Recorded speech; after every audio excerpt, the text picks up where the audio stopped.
Okay, so for my presentation, I did how abortions can affect a person's well-being and family dynamic.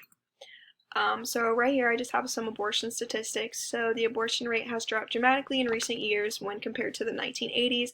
I believe it was around like 2 million in America during the 1980s, and it has continuously dropped and dropped and dropped, and continues to do so. There are around 900,000 Americans who have an abortion every year, and worldwide there are about 40 to 50 million abortions a year. Approximately 1 in 4 women will have an abortion by the time they are 45 in America. So what is causing the abortion rate to drop down compared to previous years? So there's many reasons for this. One being sexual education. People are just figuring out how to better protect themselves, prevent pregnancy.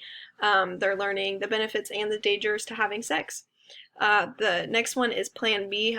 For those of you who don't know what Plan B is, you take it the morning after having unprotected sex to try to prevent a pregnancy. And then we have birth control, which is taken every day at the same time to help prevent getting pregnant. And then finally, Roe versus Wade, which many of you know, this was just overturned a few months ago. So I expect that the abortion rate will continue to drop, especially with this, and a lot of people not being able to find the resources or have the money to find the resources to have an abortion done. So poverty and abortions, low-income women are 5 times more likely to have an unintended pregnancy. This can be for a lot of reasons, education being one. They're not receiving the sexual education that they should be receiving, so they don't know the dangers, they don't know how to protect themselves. Another issue is that they don't have the means to Medicare, they don't have the money to pay for Medicare, so they can't get things like they can't get things like birth control.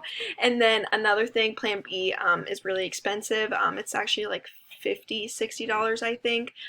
So a lot of people can't afford a Plan B the morning after. Another thing is that, again, with Roe versus Wade now, people who are low income can't afford to travel states away or pay for hotel rooms or pay for the doctor's office. So that is another really big concern for low income families right now. And then this also causes generational poverty. You know, when people have kids that they can't really support, that they can't really take care of, they can't find them the best education or the best things to set them up for success in life. The trend will kind of continue, and there'll be more low-income families having unintended pregnancies.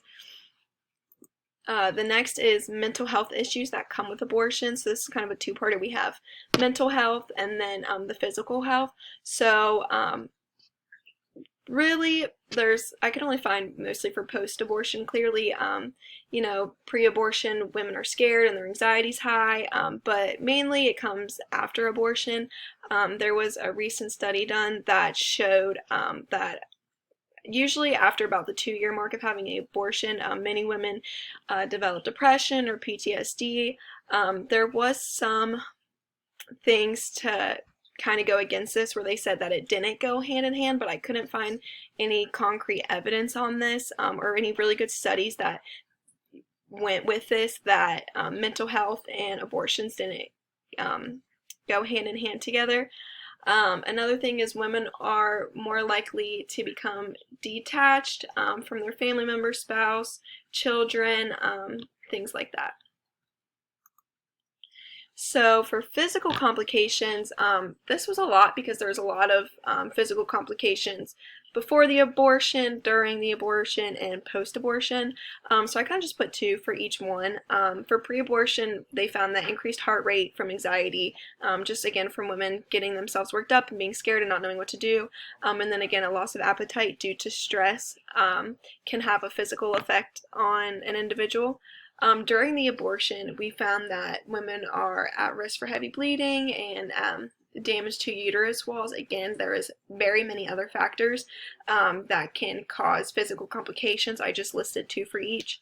And then again, for post-abortion, we have high in risk of breast cancer and complication with future pregnancies. Now, this can be for a lot of things. This could be birth defects, this could be stillbirth, this could be a miscarriage. There's just a lot of complications that can occur in the future with having an abortion, especially at a young age. And then finally, I put things that can cause strain on family relationships pertaining to abortions. So clearly a big one is religion. Um, a religion is one of those things in a family household that can really make or break a lot of things. So take, for instance, you have a 20-year-old daughter who wants an abortion and she feels it's the best thing for her, but it's not in her family's beliefs. A lot of the times, it's hard to come out to your family, especially when there's these hard religion values. So it really causes a strain. You know, you've heard of stories of women getting disowned from their families and things like that, or being cut off financially. So it's really hard for them, especially when religion comes into play. Another thing is social views. So this is huge. There's so many stereotypes that go along with teen pregnancy or abortions in your mid-20s, mid-30s.